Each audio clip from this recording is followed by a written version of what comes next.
Benvidos, benvidas a outra conversa máis do Orgullo Galego. Como sabedes, tivemos unhas semanas moi potentes nas que estivemos falando sobre o Entroido, nestas quintas xornadas sobre o Entroido.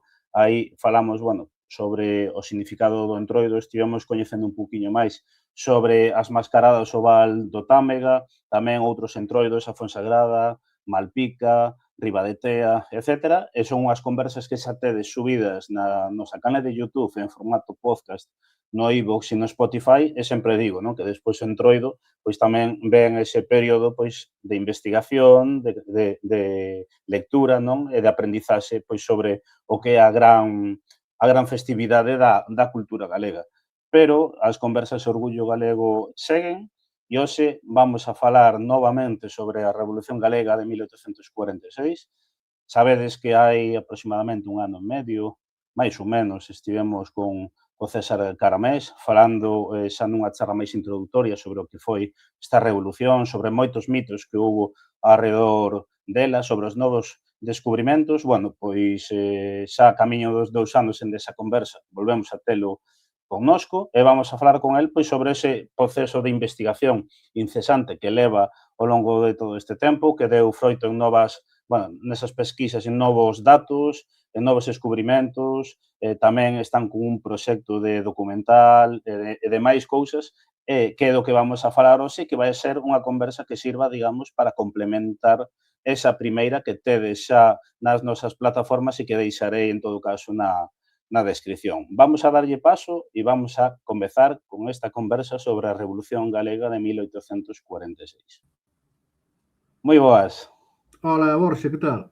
Que tal? Que tal? Canto tempo? Bueno, canto tempo? 25 minutos que falamos fora de cámara. Sí, foi tempo abondo, foi. Antes. Nada, pero había ganas xa de contar contigo aquí porque para quen non siga o teu traballo, non? Tivemos esa conversa que a verdade foi un éxito. De feito, creo que é a segunda conversa dende o 2024 con máis reproduccións, non? O que di todo o interese que hai alrededor deste tema, pero que, como dicía, non, dende o 2024 ata agora descubriches moitísimas cousas novas, non? Houve bastante traballo, bastantes descobertas tamén, sí. Desde aquela, por exemplo, entramos a investigar o Arquivo Provincial de Pontevedra, o Arquivo do Goberno Civil, que aínda teño cousas por mirar ali, pero hai máis de 2000 documentos xa fotografados e estudados. Tamén fomos catar un pouco o Arquivo Militar de Ferrol, e tamén hai datos moi interesantes.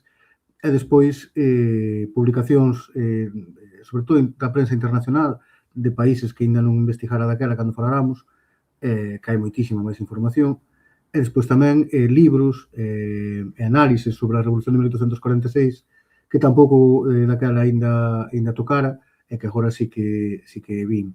Ademais, agora, por exemplo, o libro este que estábamos preparando unha especie de introducción ao El Porvenir, acabou sendo un estudo sobre a ideoloxía, o pensamento da xeración do 46, e intenta tamén propor un paradigma alternativo ao existente, o de provincia-nación de Beramendi, modestamente, pero a partir dos datos e das fontes, e que intenta cuestionar iso. Para poder facer iso, houve que ler unha auténtica barbaridade de bibliografía europea sobre a revolución sobre a primavera dos povos do 48, tamén datos sobre a Europa daquela altura. Entón, sí, avancei moitísimo na investigación desde aquela ata hoxe, ainda que a liña principal ven sendo a mesma. Incluso as conclusións reforzanse completamente xa desde aquela para hoxe. Todo o esperable xa daquela, canto máis escavas, a pirámide faise máis grande. Claro. Sí.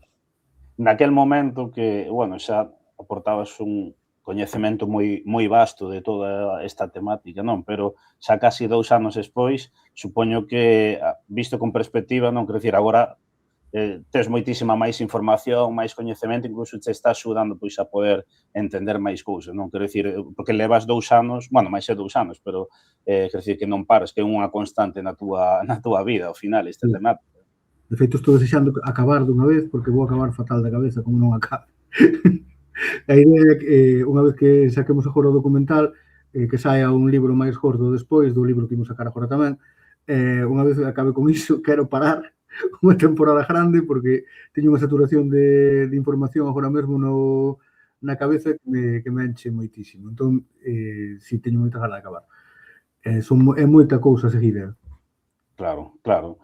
E un pouco a pregunta que che quería facer é sobre as túas pesquisas no Arquivo Militar de Ferrol, no Arquivo Histórico Provincial de Pontevedra, non?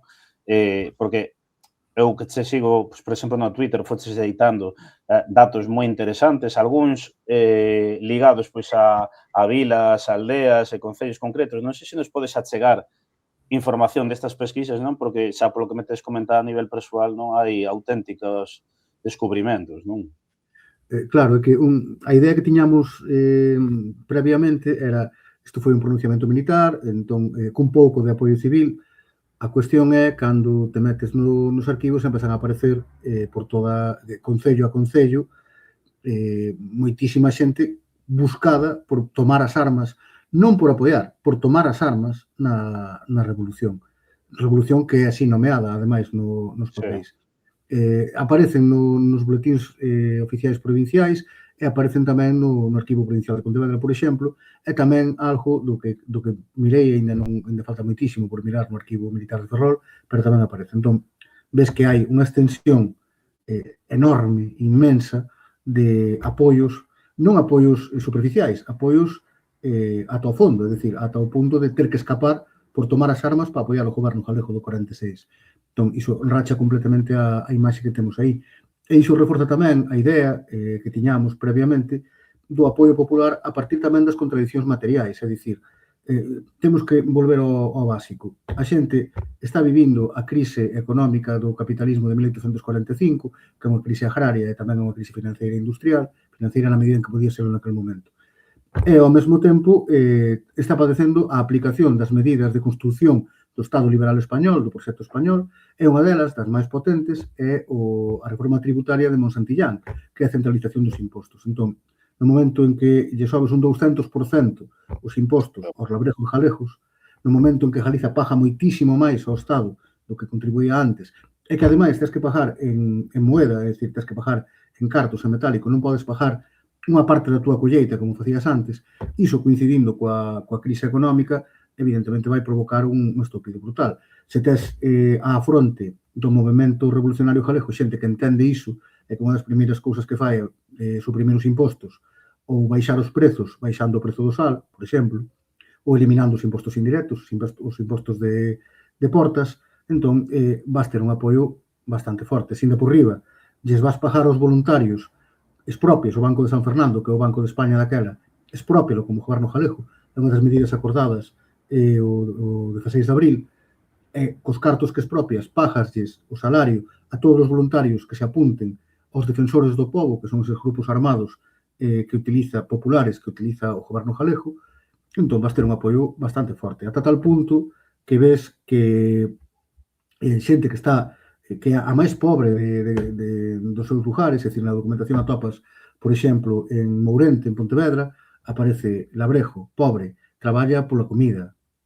É dicir, o máis baixo que hai na sociedade son os que están apoiando o goberno galego nese momento. Entón, sí, a sorpresa grande, por exemplo, atopar no Boletín Oficial Provincial de Ourense buscados, porque nos boletíns oficiais provinciais aparecemos buscados de todas as provincias, grazas a Deus, porque hai algúns boletíns provinciais que non temos, como, por exemplo, os de Lugo. En cambio, os de Ourense, por exemplo, se que os temos todos, entón aí aparecenche todos. E ves que na zona de Salvaterra, de Tomiño, toda a zona de abaixo, de aí do sur da provincia de Pontevedra, ves ata case 200 buscados, e son labrejos a maioría. Entón, mi madriña, isto tivo unha repercusión espectacular. E iso fortalece a idea que tiñamos xa hai 2 anos moito máis. Entón, sí, canto máis escavas, máis florece o apoio popular. E ademais repartido por todo o territorio galego iso, non? Quero dicir que non é nunha zona concreta nin nada. Esa é outra. Sempre se nos dicía que eran as cidades, que era unha cuestión, basicamente, era un pronunciamento militar e ao mesmo tempo apoiado polos 4 frikis intelectuais que había daquela e onde ia a velos nas cidades. Claro, cando atopas no último corruncho da última aldea que hai xente que toma as armas e que forma partidas armadas para defender o goberno, isto tamén é importante dicilo.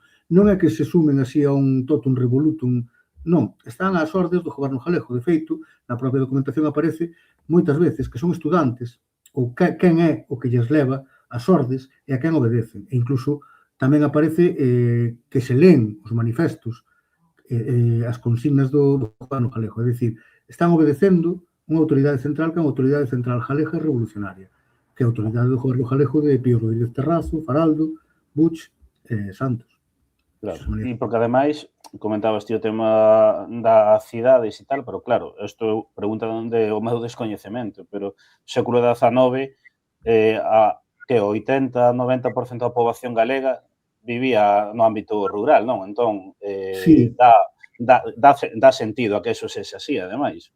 Sí, é certo, pero tamén hai que ter outro factor en conta que normalmente esquecese, que é que os movimentos obreiros, de feito a documentación chamalle jornaleros, que é como se chamaban daquela os obreiros, están totalmente a favor desta revolución. E a prova témola, por exemplo, na documentación que aparece na prensa, cando Solís se achega a Coruña, quen se move dentro da Coruña para tomar a cidade, son, chamanlle jornaleros, é dicir, un movimento de obreiros previamente organizado, por iso Solís non ataca a cidade, para que tome a cidade desde dentro. Unha cousa parecida que pasara en Pontevedra con Buceta e con Xosé María Santos desde o interior da cidade. É dicir, hai obreiros organizados, que les chaman jornaleros nese momento, que intentan sumar as cidades ao movimento revolucionario. De feito, na Coruña, que é este caso que che comento, ten que haber unha carga a Sabre, con cabalería e a Sabre, e ten que dirixir o propio capitán xeral de Galiza, Villalonga, contra as turbas, que lle chama el, de jornaleros, contra as turbas de obreiros, que intentaban sublevar a cidade aproveitando que Solís estaba ali ao lado, o exército libertador de Galiza estaba pegado á cidade. Entón, hai un movimento urbano potente e tamén hai un movimento rural moi potente. O movimento rural é curioso, porque na documentación velo, e incluso os nomes dos responsables, os nomes de comandante das tropas, teñen a mesma terminoloxía, o mesmo tipo de organización que se usara contra os franceses. É dicir, as partidas que se usan contra as alarmas contra os franceses son comarcais. As partidas que se usan neste caso, como a partida do Valdeverín, que capturan na Veiga do Seixo o 28 de abril do 46, seguen un esquema comarcal, comarcal entre aspas, das mesmas zonas nas que estaban actuando previamente as alarmas. Iso tamén é moi curioso. Claro. E profundizáramos na anterior conversa un pouquiño, pero eu unha reflexión que teño non ao longo destes anos podemos entón levar ata esas datas o que os inicios, os movimentos, chamalle soberanistas, nacionalistas, de esquerdas, socialistas, incluso pola liberación da muller, etc. Porque moitas veces xa o vinculamos cara a finais do século XIX, Irmandades a Fala, etc. É que unha das cousas que vai aparecer no documental que se vai estrear agora en abril, é un cuestionamento de toda esa proposta interpretativa. É dicir, o que se vai propor no documental, non o vou dicir eu, ademais, que vai dicir outra xente máis especializada no século XVIII, é que xa desde o século XVIII hai un nacemento da idea de nación galega, e que despois, na francesada, afírmase co goberno propio, sofrimos unha integración no proxecto nacional español a partir dese momento, a pesar de voces en contra, como a de Xosé Pose, que non quere a independencia de Galicia, que non quere formar parte do Estado liberal español que vai nacer, e contra as voces tamén de outros liberais que, por exemplo, en 1819, en publicacións liberais galegas, se opoñen á integración no Estado español. Entón, estamos falando de que esa idea dun Estado-nación propio ten raíces máis fondas cas que parecía, e despois temos que tamén, o que dicías ti do socialismo, os primeiros socialistas da Península Ibérica, que fundan unha escola socialista, son a Escola Socialista de Santiago, anunciada así en el Eco del Comercio de maio de 1845, a partir del porvenir e seguindo as ideas de Ramón de la Sagra. Ramón de la Sagra é un coruñés, un personaxe interesantísimo. No documental vai sair Ascensión Cambrón, que é a maior especialista que temos en Ramón de la Sagra. Ramón de la Sagra, nun momento en que en toda Europa se está superando o socialismo utópico a partir da creación dun socialismo científico, aparecen dúas escolas, unha é a de Marx e Engels e outra é a de Collins e Ramón de la Sagra.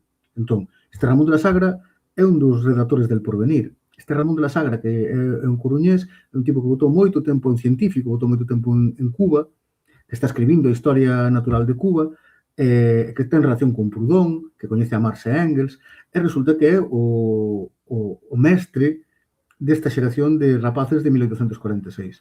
Unha xeración que afirma dúas cousas con contundencia. Unha, a nacionalidade galega, no caso de Faraldo, a independencia comunica seguida, e ao mesmo tempo o socialismo. José Rúa Figueroa, por exemplo, está en contra do traballo asalariado. Faraldo fala de socialismo abertamente, di que o futuro de Galiza pasa porque a mocidade que está levando a cabo o proceso renovador que limpe o seu corazón co socialismo. Entón, esta xente, que non é tampouco socialista utópica, senón xa é a seguinte fase, sería equiparable ao marxismo nese momento, son galegos, e son totalmente innovadores no ámbito peninsular. E ao mesmo tempo, a partir da idea do socialismo, entralles tamén a idea do feminismo. Pensa que o feminismo en Europa expándese e organízase a partir dos movimentos socialistas. O primeiro feminismo é un feminismo vinculado á Escola de San Simón e despois ás tendencias que acollen as ideas de Fourier. E a partir de aí hai unha ruptura no momento en que se ve claramente que o feminismo ten que emanciparse dese primeiro socialismo, porque, por exemplo, é unha cousa que comento neste estudo sobre a ideoloxía da xeración do 46, é unha cousa bastante actual, desgraciadamente. Os aliados utilizan a idea da igualdade das mulleres moitas veces para confundila coa emancipación sexual e cousas polo estilo. Entón, hai un debate moi curioso nos anos 40 sobre iso nese momento en Europa. E, curiosamente, a Escola Socialista de Santiago e este movimento provincialista do 46 precisamente adopta unha consigna moi clariña, que é a emancipación completa das mulleres, non a emancipación sexual, a emancipación completa das mulleres como un dos puntos fundamentais do noso catecismo social. É dicir, están avanzadísimos en todos os sentidos. Claro, se entendemos que Galiza nese momento non é a Galiza actual, é unha Galiza moi illada do resto do Estado, moi illada, as estradas están fatal, non hai prácticamente dilixencias, hai dilixencias da década dos 40 e moi malas. No Estado non hai máis que unha liña de telégrafo con Lisboa desde Madrid. É dicir, aquí as noticias desde Galiza a Madrid tardan 4 días en chegar, 3-4 días. Entón, por aí temos unha desconexión bastante notable. Pero, por outro lado, resulta que os barcos de vapor empezan a proliferar a partir de 1820 e 1850. E nunha Europa na que non hai vías férreas aínda, unha rede férrea construída, na que non hai unha rede de dilixencias moi forte nin de estradas, o mar, co barco de vapor, volvese a principal fonte de vía de comunicación. Entón, os portos están moito máis conectados aos centros de pensamento e aos centros económicos cas zonas do interior, independentemente de que se nomen capitais do Estado español ou non, como no caso de Madrid. É dicir, as primeiras escolas socialistas, por exemplo, que aparecen na Península Ibérica, no Estado español, son en Galiza, en Cádiz e en Cataluña. En Cataluña son de Cabet, que é unha especie é un socialista utópico parecido a Fourier, que crea unha especie de falansterios, que acaban morrendo nunha utopía no oeste americano asasinados polos indígenas. Despois, no sur da península, na zona de Andalucía, son grandes terratenentes que xogan a experimentos sociais baseados nas teorías de Fourier naquela zona. Pero a escola galega, en cambio, é unha escola racionalista que intenta superar o socialismo utópico e que además está, incluso na fase no ano 45, de la Sagra está en contacto xa con Proudhon. De la Sagra participa na creación do Banco do Pobo de Proudhon, de poucos anos despois.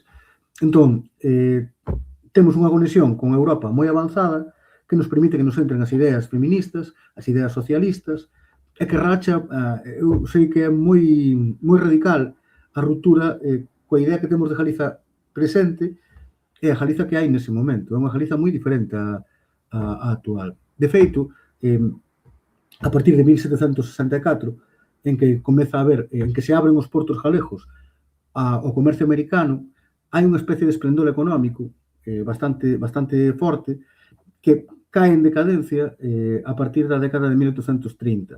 Entón, no 1845-46 vimos dunha crise económica, é dicir, dunha decadencia dese esplendor, e ao mesmo tempo estamos en contacto con media Europa. É o caldo de cultivo perfecto para que haxa xente que pense ou ter ferramentas epistemolóxicas para poder analizar a nosa realidade e ao mesmo tempo que haxa unha situación económica que permita un estoupido social.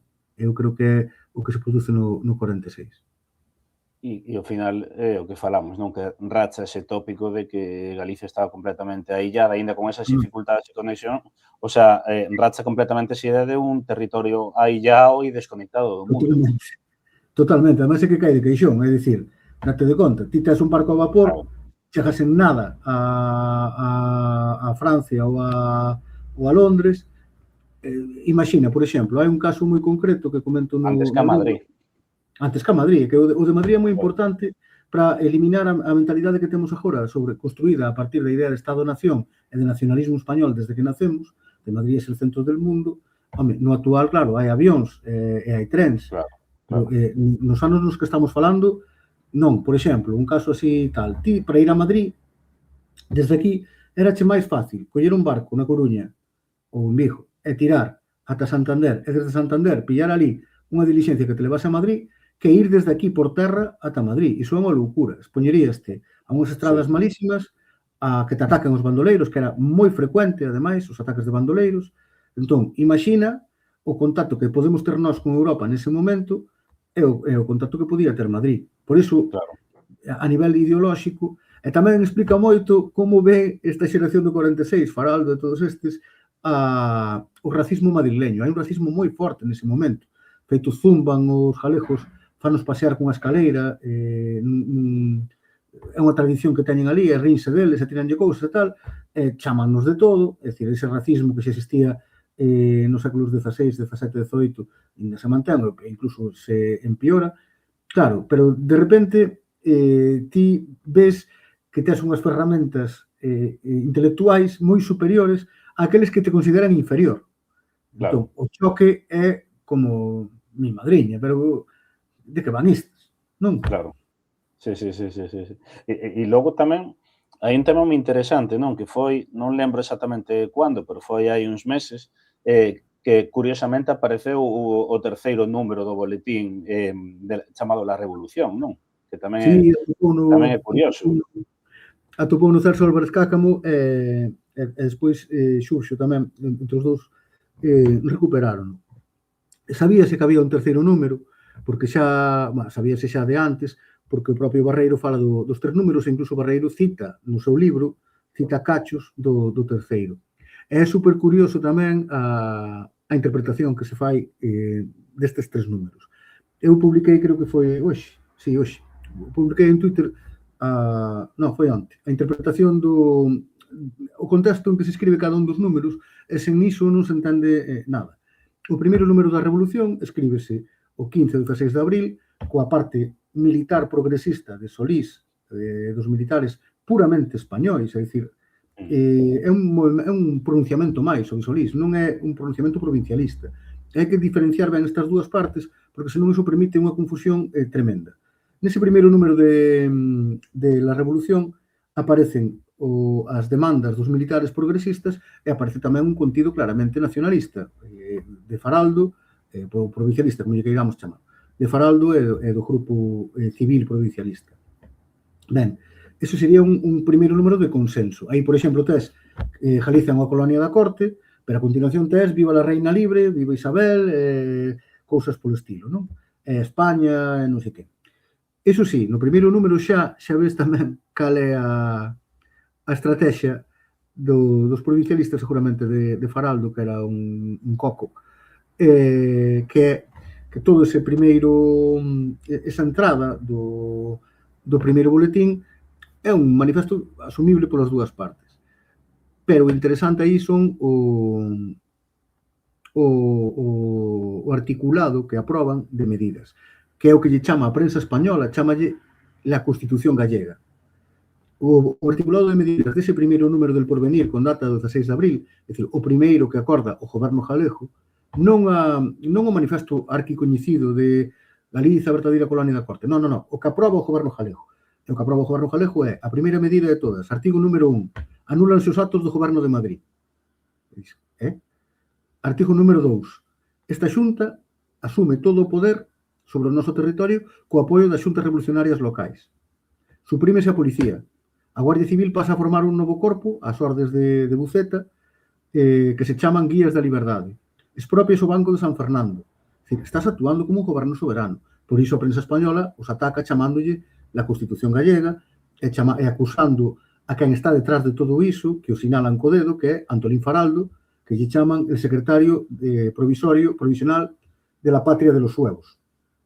En plan, con coña. Sí. Entón, ese é o primeiro boletín.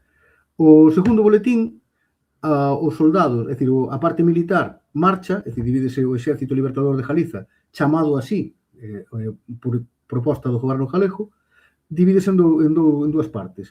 Un grupo que se chama División do Sur, de 2.500 ao mando de Rubín, que vai intentar tomar Ourense, e a División do Norte, que vai tomar a Coruña ao mando de Solís e de Buceta.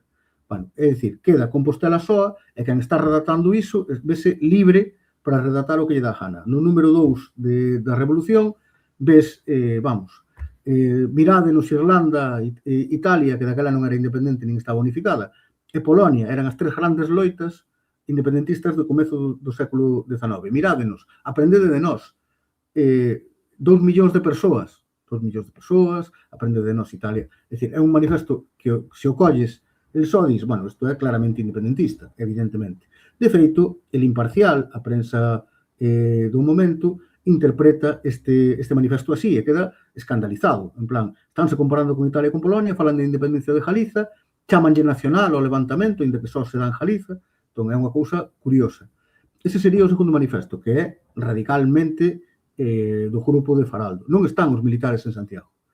O terceiro manifesto, que é do 22 de abril, é cando chegan as tropas de Solís para defender a cidade de Santiago contra a invasión que está xa en riba de La Concha.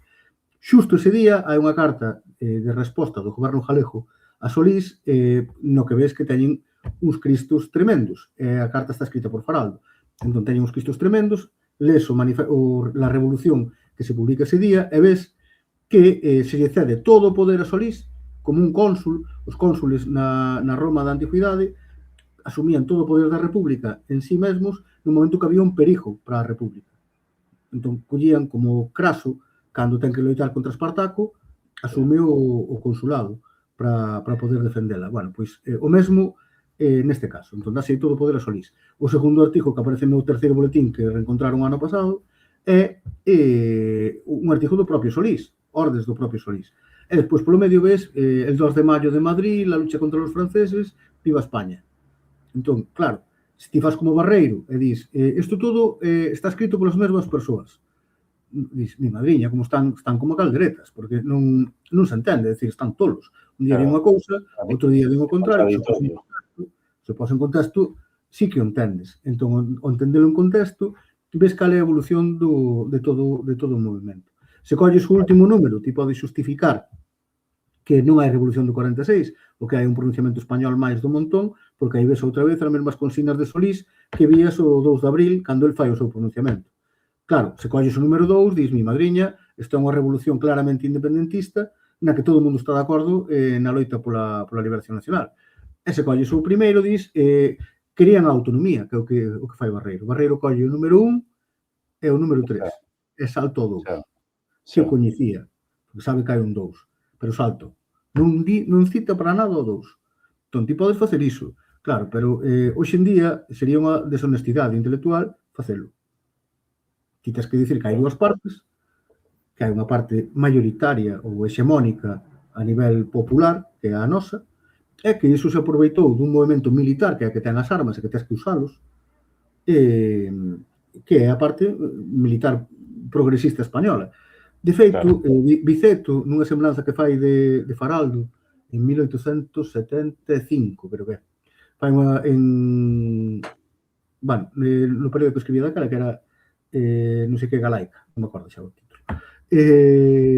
Nel di que Faraldo que se viu atrapado entre portas, que é unha expresión, di Renales no documental, cervantina, que se viu, porque claro, eles, que son a parte máis avanzada, digo así, a parte socialista, a parte independentista, que ten unha idea clara de crear un Estado-nación propio, un Estado noso, vese que o seu brazo, que é o brazo militar, é un brazo que non é daqui, que non lle importa nada iso, que está por outras cousas e que lle falla continuamente. Entón, que a posición de Faraldo é un sufrimento continuo. E comento o propio Biceto, e lembremos que Biceto era compañeiro de Faraldo en El Porvenir. Biceto escribe en El Porvenir. O propio Biceto di que a loita do 46 é a que o fai volverse independentista. Biceto chamase a si mesmo independentista. Bueno, ímolo ver tamén no documental, que Juan Renales, que é o maior especialista que hai en Biceto, tamén tira por esa liña. E tamén vai supor un pouco, eu creo que un cambio tamén de paradigma sobre o rexurdimento e moitas cousas do canal. De feito, citabas a Barreiro, non? No artigo, bueno, e non só, pero neste caso por citar o artigo que escribiras para Orgullo Galego na nosa web, que o deixarei tamén na descripción para a xente que nos está a escoitar, aí ti falas precisamente non sobre a revisión e interpretación que se fai da figura de Juan do Porto, non? Que incluso, e isto falo de memoria, creo que dicías incluso que eles ligaban ao propio Solís ou ao Faraldo, non me lembro quen, non? Pero que é unha persoa que existiu de verdade. Sí, é que iso é brutal, porque eu chamei no artigo o pecado original da visión tradicional. Claro, é que a cuestión é, tes unha fonte primaria excepcional que é Juan do Porto, que está escrito en xuño de 1846, é dicir, foi antes dante, el, todo fresco, escríbeche o tema. Entón, cal é o problema? Do Porto falache de que Solís, empeza xa o libro así, Solís é un héroe romántico destes de manual. Ti colles calquera novela romántica heroica da época e o arquetipo é como Solís. Entón, pintacho así. Morreu e tal, entón, claro. Despois ves que no libro de Do Porto que aparecen referencias á emancipación galega, á independencia incluso. E dis, ostra, pero que raro, non? Posicións que el moitas veces non entende, incluso. Claro, que é o que acontece aquí? Que é moi incómodo pro relato historiográfico español que ti digas que hai posicións independentistas no ano 46 nun levantamento que hai en Galicia. É moi incómodo, porque teóricamente eso é inconcebible ata o século XX. Claro. Entón, cal é a túa forma de suavizar iso? Dicir que Do Porto realmente non é unha persoa real, senón que é un pseudónimo, un alcume dun nacionalista radical, dun provincialista que se lle foi a pinza e que empezou a entender como independentista algo que era un pronunciamento liberal, nada máis. Entón, construe esa idea de que é primeiro un alcume o de José Rúa Figueroa, Barreiro di no libro de 1977, el levantamiento de 1846 e o nacimiento do galleguismo, di que posiblemente sexa Rúa Figueroa. E aí, nesa idea de que é Rúa Figueroa, segue un ruxe que xa comenta Tetamanzi en 1906, que é que posiblemente fose, que había xente que dicía, porque Tetamanzi non se molla, había xente que dicía que era un pseudónimo de Rúa Figueroa ou de non sei que. Entón, eu colle Rúa Figueroa. Por que colle Rúa Figueroa? Outros dicían Romero Ortiz. Colle Rúa Figueroa porque é máis radical, Romero Ortiz. Entón, cadraría máis con que é un nacionalista radical que por eso fala de independencia de emancipación no libro do 46. Despois xa, que non segue, Villares ou Beramendi seguen completamente o que di Barreiro, é dicir, é un nacionalista radical, é dicir, seguen todo o discurso que ele elaborou. Nun dos últimos libros que escribe Barreiro antes de morrer, que é Los Perdedores, xa se sobe completamente a outra idea ainda máis radical, que é dicir que o libro, que o alcume non é xa de Rúa Figueroa, senón que é de Faraldo. É dicir, que o libro que o escribe Faraldo estando preso en Peniche no Brán do 46. Bueno, entón, con máis razón aínda, claro, quen era o máis radical de todos os do 46? Faraldo. Entón, aí está, é dicir, era unha trangallada liberal española que este toliño, interpretou como tal. Claro, problema. Aparece na prensa Juan do Porto como un abogado real compostelán, de feito, moi recoñecido, incluso chegou a ter un posto gubernamental na cidade, chegou a levarlle casos ao conde de Ximonde, é un personaxe real, totalmente real. E, ademais, non era provincialista.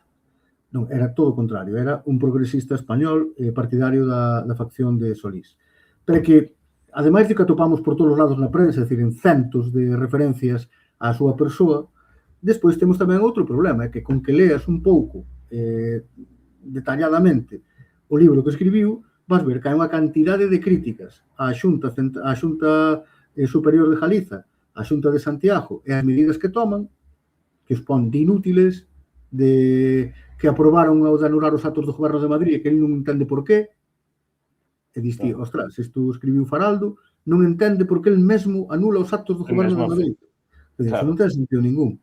Bueno, entón, ves que o propio texto xa che di que é crítico coa outra facción, que está todo o tempo enxalzando a Solís, que o pon nun altar, pero que, en cambio, que machaca cada vez que pode a facción, botalle a culpa, de feito, da derrota, a facción civil provincialista.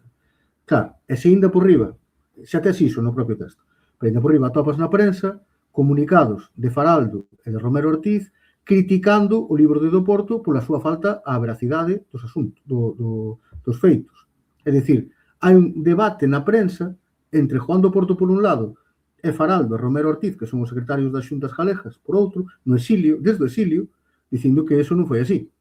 E ainda por riba, na segunda edición do libro, ves que ten que incluir unha resposta a unha crítica que lle fai Pío Rodríguez Tarrazo, o presidente do goberno galego, dicindo, porque Pío Rodríguez Tarrazo di que iso non foi así, que manipulou e que mentiu. E para acabar de reventar xa todo, ves que na refutación que se escribe por orde do capitán xeral Villalonga, o inimigo, o que tes enfrente, escribe unha refutación a ese libro, e nesa refutación di, é unha vergonza como acusas a Xunta Central de Galiza, a Xunta Superior de Galiza, de cousas que son culpa de Solís para salvarlle a cara a Solís. Os únicos que sabían o que estaban facendo eran os do goberno galego. Solís é un desastre. Parece mentira que este tipo escriba iso. Entón diz, mi madriña. É dicir, con todos eses datos en riba da mesa, a idea de que Juan do Porto é o pseudónimo dun nacionalista radical e que por iso fala de independencia, de emancipación polo medio, di que hai unha parte que quere iso. Entón, cal é o seguinte paso? Entón, iso aconteceu, é dicir, é o criterio de dificultade que se utiliza na crítica literaria histórica. É dicir, se alguén ten que escribir algo que vai en contra da mensaxe que ele quere transmitir, é porque iso que está escribindo, que ten que recoñecer, é tan forte que non o pode negar, porque senón ocultaría. Claro. No momento en que Do Porto fala de emancipación de Galiza e de independencia, é porque esa mensaxe era tan forte que non a pode ocultar. Senón ocultaría, porque oculta todo o demais, e incluso culpa a Xunta Galega. Entón, ese erro de partida marca a interpretación posterior de todo ata a actualidade. E por iso creo que era moi importante por fixen aquele artigo para explicar. E logo tamén, e xa entrando no final, non, un tema moi interesante é o influxo que puido ter todo este movimento político, non, na literatura, que tamén o hai. Sí, é que así, das últimas cousas que me están chamando moitísimo a atención é, claro, no momento en que cambias o paradigma de formación do nacionalismo galego, iso afectalle tamén a interpretación da súa evolución literaria. É dicir, a nós dicíannos que os provincialistas, recalco outra vez o tema do provincialismo porque o estou usando moito e quero xa o fixera na outra entrevista, pero quero volver a dicir agora outra vez por se acaso. Provincialista é o nome que teñen os nacionalistas nese momento, é dicir, os independentistas latinoamericanos son provincialistas nas reunións da Cortes de Cádiz de 1812, é dicir, chamanlle provincialistas tamén. Xa lle chaman provincialistas no século XVIII aqueles que defenden os intereses do seu reino fronte aos intereses da coroa borbónica, da coroa hispánica, nese momento. Entón, é unha terminoloxía moi anterior á separación en provincias do reino de Galiza. Hai moita xente que che conta a historia de que o que chamanse provincialistas porque queren a reunificación do reino e a supresión das provincias nunha única provincia. É unha idiotez. Realmente ese nome xa existe antes, existe xa, por iso dicían as Cortes de Cádiz, e mesmo antes. Entón, é o nome dos que defenden os seus territorios na época. E poden ir tanto dos que queren volver ao antigo réxime os dereitos do seu reino en clave macarrónica ou os que queren un Estado-nación propio, como estes dos que estamos falando agora. Entón, non ten nada que ver co tema de provincia. No tema da literatura, o paradigma que propomos nós racha o paradigma presente no que se considera que o provincialismo nace como unha especie de escisión romántica exacerbada de apego ao terruño, localismo extremo. Entón, de tanto amor que lle teñen ao terruño, queren que volva a ser un único territorio provincial, e a partir de... Pero nada, non queren nada de descentralización ni nada, é puro irracionalidade emotiva, e a partir de aí empezan a escribir, entón xa se radicalizan un pouco máis, despois xa se volven regionalistas, que queren un pouquiño máis, e despois xa acaban por fin dicindo que Galiza é unha nación e tal. Bueno, iso é unha... Atendendo as fontes, non hai por onde collelo. Non hai por onde collelo porque Faraldo xa fala de nación en 1842, de que Galiza ten que adquirir, conquistar a nacionalidade que na terminoloxía da época é conquistar un Estado propio. Estamos en 1842. Entón, o paradigma que nos propomos e que se vai ver tanto no documental como non son eu só que non propón, como no libro que vai sair ao mesmo tempo ca el, que vai ser coa edición facsímil del Porvenir, o primeiro periódico independentista do Estado, socialista do Estado, e coa consigna máis feminista da primeira metade do século XIX en todo o Estado, cando aí propoño un modelo diferente, que é hai unha radicalidade inicial na década dos 40 coincidente coa radicalidade europea dese momento, previa á primavera dos povos.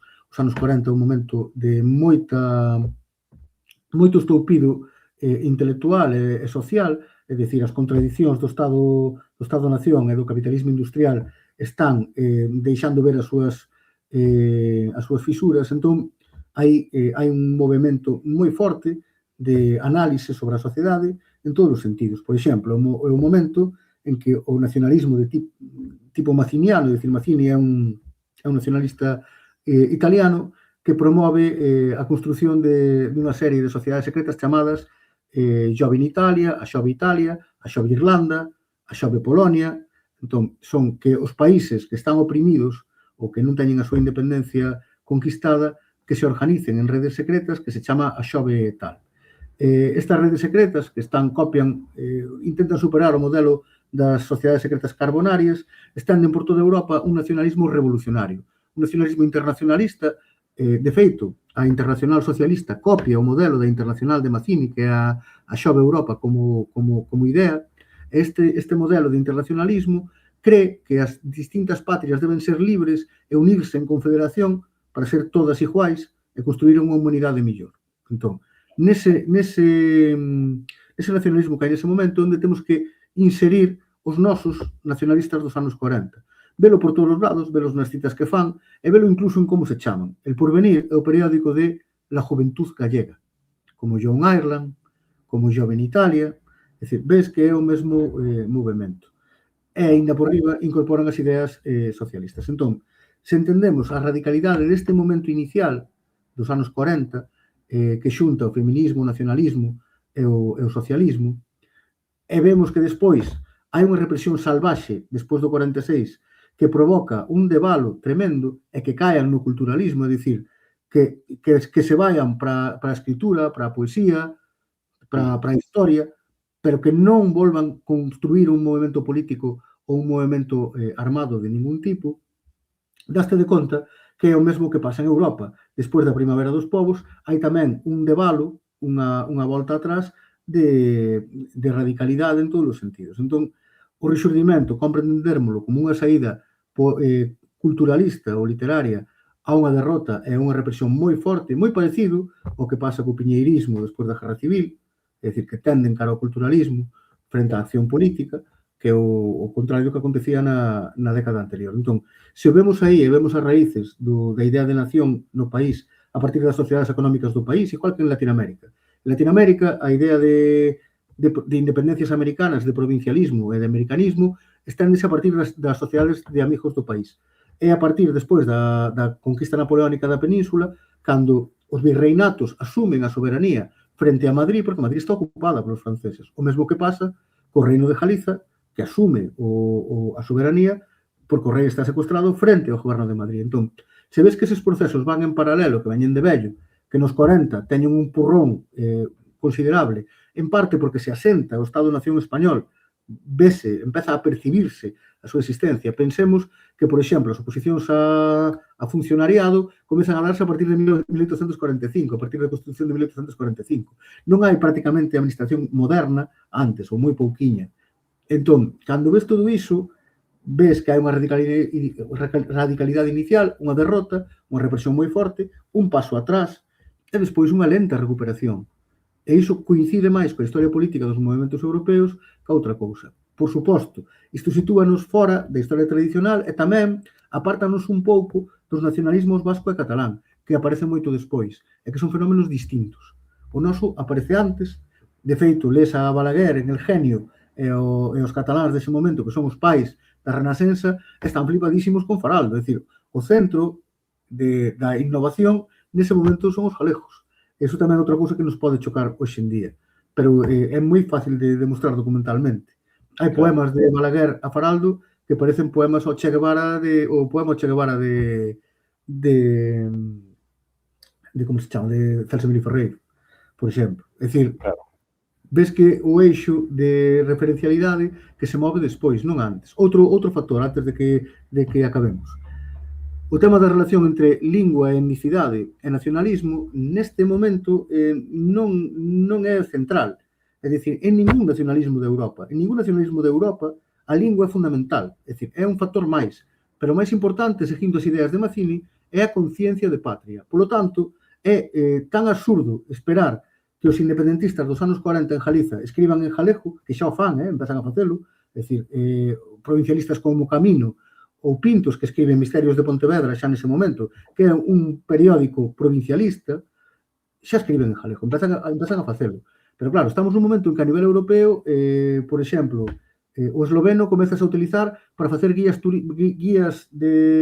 agrícolas en 1845, e non para defender a liberación desa nación. Entón, son cousas moi diferentes. É como esperar que Bolívar escriba en quechua ou en aimara, en vez de en español, ou que O'Connell, o libertador de Irlanda, que lle chaman, ou da rúa esta toda que hai por Dublín, tan grande, que escribise en gaélico, pero é que non escribían gaélico, nin escribían en quichua, nin en aimara Bolívar, porque son momentos históricos diferentes. E o vemos nese contexto non entendemos nada. Se esperamos, como esperaba Beramendi, que a radicalidade lingüística no uso da lingua fose equiparable á radicalidade política, fallamos, porque é imposible, non se pensa nesas claves para nada, non existe esa idea ata 1875, 1875, coa segunda revolución industrial, coa expansión colonial, que é cando aparece a etnicidade como un factor central, e a lingua como un factor central. Mesmo tamén no noso resurdimento. Os nosos escritores paselles exactamente o mesmo. Claro, e que chega ata hoxe, non? Que, quero dicir, a día de hoxe sería imposible teorizar dende o independentismo español, sin embargo, naquel, bueno, era outro contexto, non? Era outro contexto completamente distinto. E digo xo que son profe de lingua galega, Claro. É dicir, evidentemente, para min a lingua é fundamental, pero hai que entender que nese momento non era un criterio determinante. Claro. E que depende do lugar tamén, non? Vemos como no País Vasco ou en Cataluña incluso a idioma é importante, pero eu non sei se é determinante. Sin embargo, aquí sí. Ou en Irlanda ou en Escocia, non? Quero dicir, tamén un pouco depende do lugar, o contexto, etcétera, muda moito. Claro, pero aí eu quería irche tamén ao tema de os nacionalismos vasco e catalán, se te fixas, o seu momento de expansión é precisamente nesa segunda baja na que a etnicidade e a lingua sí que teñen moita importancia. Para Sabino Arana eso ten moita importancia, e para os pais do nacionalismo catalán da década de 1280, iso ten moita importancia. Pero que nós existimos antes de forma organizada e independentista. E iso é un problema, porque eles non teñen iso. Non o teñen nese momento. É dicir, sí que teñen tentativas propias previas, pero unha construción rematada de un proxecto nacional e que ainda por riba, bueno, que xa, o peor xa de todo, que inclúa o socialismo e que inclúa o feminismo, iso é inconcebible, tanto en Euskal Herria como nos países cataláns. Inconcebible. Non ten nada parecido. É curioso, non? Porque comentas ti que daquel era un piar fundamental, sin embargo, hoxe, alá, vemos como no ámbito do nacionalismo, o castelán tamén é unha lingua para os meetings, etcétera, moi normalizada, sin embargo, aquí, a día de hoxe, é radicalmente o contrario e naquel momento pois non era tan importante, non? O sea, que os contextos poden mudar radicalmente. Radicalmente. Pero creo que tamén aí hai un factor de clase bastante importante, non? Claro, é dicir, sí, aquí é moi... Claro, aquí a quen identifica o noso idioma históricamente? Identifica as clases populares. Entón, a quen identifica en Cataluña? As clases populares, hoxe en día. Claro. En Euskal Herria xa outra historia diferente.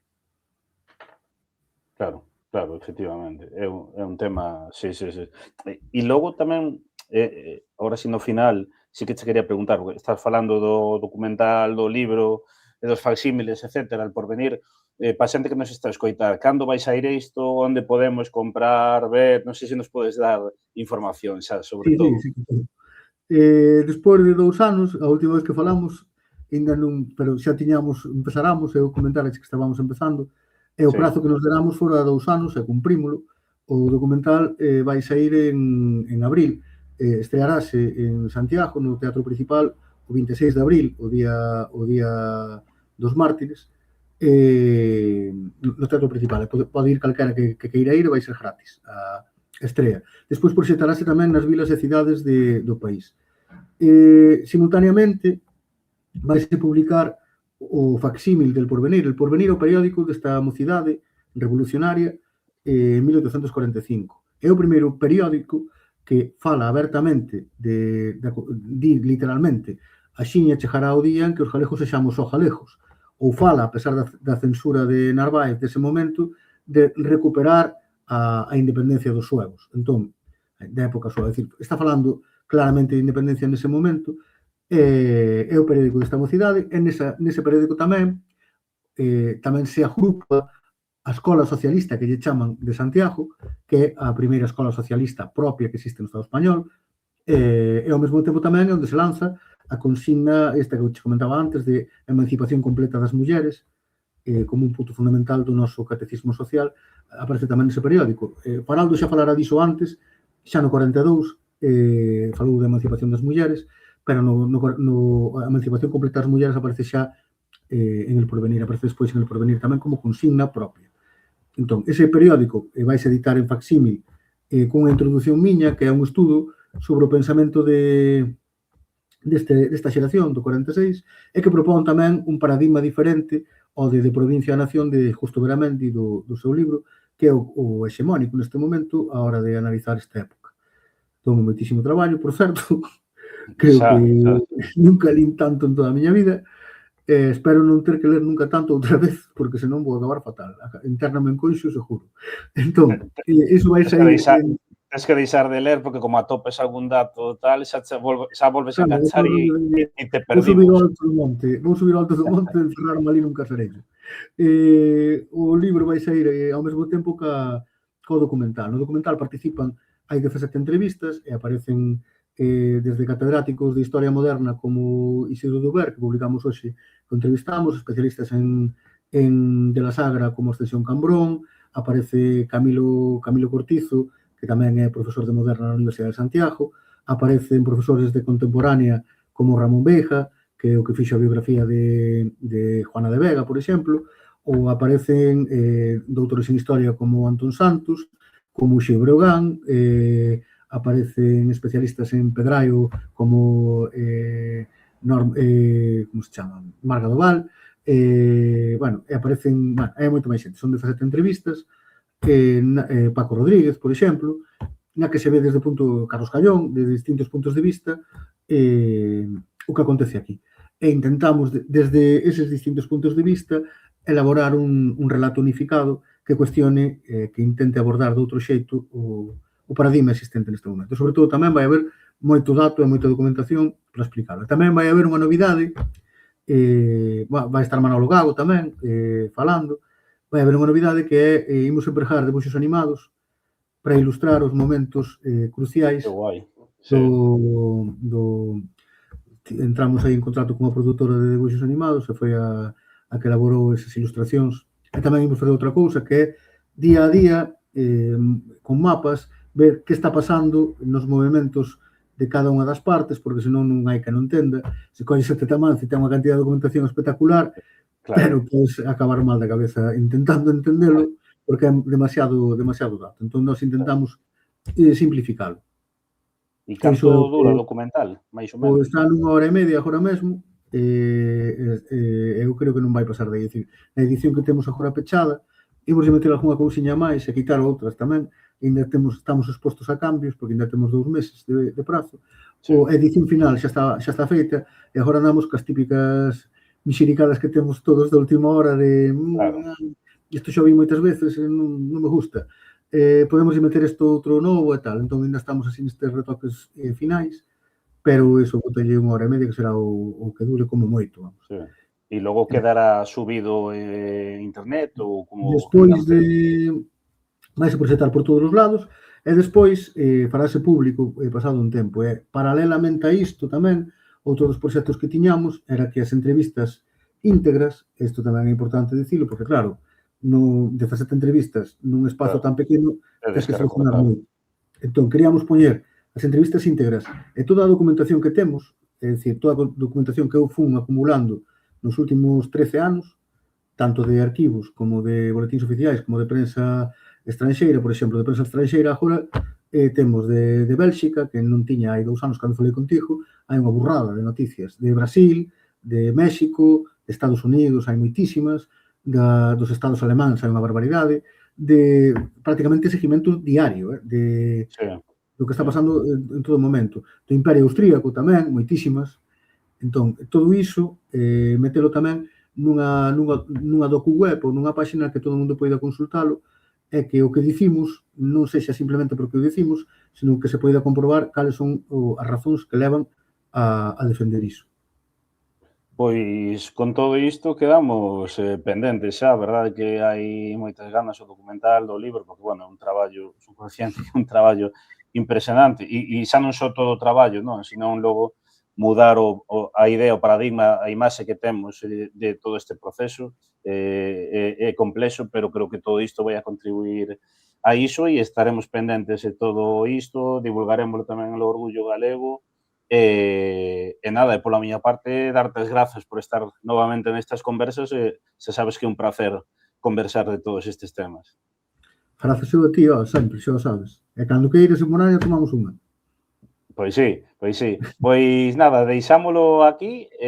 Como digo sempre, sabedes que tedes isto subido en YouTube, en iVoox, en Spotify en formato podcast. Aí deixarei o seu artigo, deixarei tamén a primeira conversa e aí podedes documentarvos pois moito máis deste tema, non? Xa que quen se queira introducir un poquinho máis, recomendalle, en primeiro lugar, tocar a primeira conversación. Nada máis, deixámola aquí.